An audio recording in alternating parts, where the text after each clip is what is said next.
Hello बच्चों, let's see this question. And here this question says, what led to tension between the Dutch speaking and French speaking communities in Belgium during the 1950s and 1960s? Question आपसे बोल रहा है कि 1950 और 60 के decay के दौरान वो कौन कौन से क्या कारण थे जिसकी वजह से बेल्जियम के अंदर डच लैंग्वेज बोलने वाले और फ्रेंच लैंग्वेज बोलने वाले लोगों के बीच में टेंशन क्रिएट होती है, कॉन्फ्लिक्ट क्रिएट हो जाता है। ठीक है, लड़ाई झगड़े क्यों दोनों कम्युनिटी के बीच में शुरू होते हैं, आपको वो कारण बताना है उनकी लड़ाई झगड़े का। ऑप्शन दिए हुए हैं, both the communities demanded special power. अब दोनों के बीच में लड़ाई इसलिए शुरू हो जाती है क्योंकि दोनों ही अपने लिए स्पेशल पावर की डिमांड कर रहे थे। नेक्स्ट ऑप्शन है, the minority French speaking community was richer and more powerful than the majority Dutch speaking community. French बोलने वाले जो कि माइनॉरिटी कम्युनिटी थी वो ज़्यादा अमीर थी, ज़्यादा पावरफुल थी मेजॉरिटी कम्युनिटी से जो कि डच लोगों की थी। ठीक है, तो मेजॉरिटी में जो लोग थे डच स्पीकिंग वो ज़्यादा पावरफुल नहीं थे, ज़्यादा वेल्दी नहीं थे, और माइनॉरिटी कम्युनिटी ज़्यादा वेल्दी थी। इस वजह से दोनों कम्युनिटी के बीच में टेंशन क्रिएट होती है। नेक्स्ट ऑप्शन दिया हुआ है, the majority Dutch speaking community was richer and more powerful than the minority French speaking community.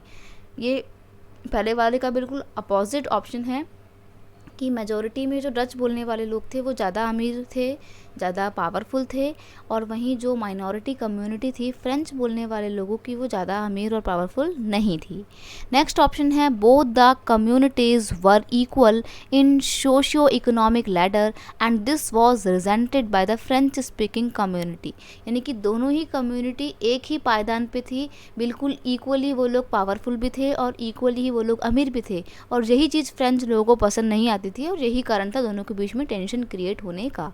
तो बेसिकली हम यहाँ पे बेल्जियम में डच स्पीकिंग और फ्रेंच स्पीकिंग लोगों के बीच का जो डिस्प्यूट था उसके पीछे के कारण को समझने की कोशिश करेंगे। क्वेश्चन का की कॉन्सेप्ट है dispute between Dutch speaking and the French speaking people. देखिए, अगर हम बात करें बेल्जियम की, तो बेल्जियम क्या है, बेल्जियम एक यूरोपियन कंट्री है। ठीक है, यहाँ पर दो मेन कम्युनिटी हैं। अगर हम पूरे कंट्री लेवल की बात करें तो एक तरफ है डच लोग और एक तरफ है फ्रेंच लोग। ठीक है, डच लोग टोटल पॉपुलेशन का 59% हैं।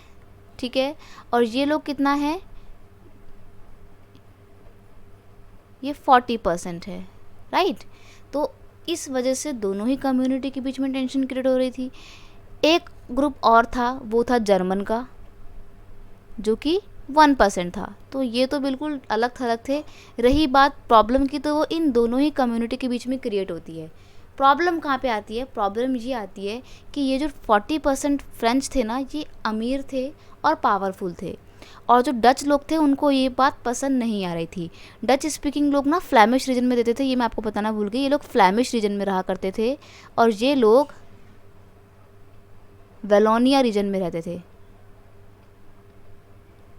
ठीक है, तो प्रॉब्लम यहाँ पर आती है कि जो माइनॉरिटी कम्युनिटी है 40% की डच बोलने वाले लोगों की, वो ज़्यादा पावरफुल थे और वो लोग ज़्यादा ही वेल्दी भी थे, अमीर भी थे, और ये बात डच लोगों को पसंद बिल्कुल भी नहीं आती थी कि हम मेजॉरिटी कम्युनिटी होने के बावजूद अमीर नहीं हैं और पावरफुल भी नहीं हैं।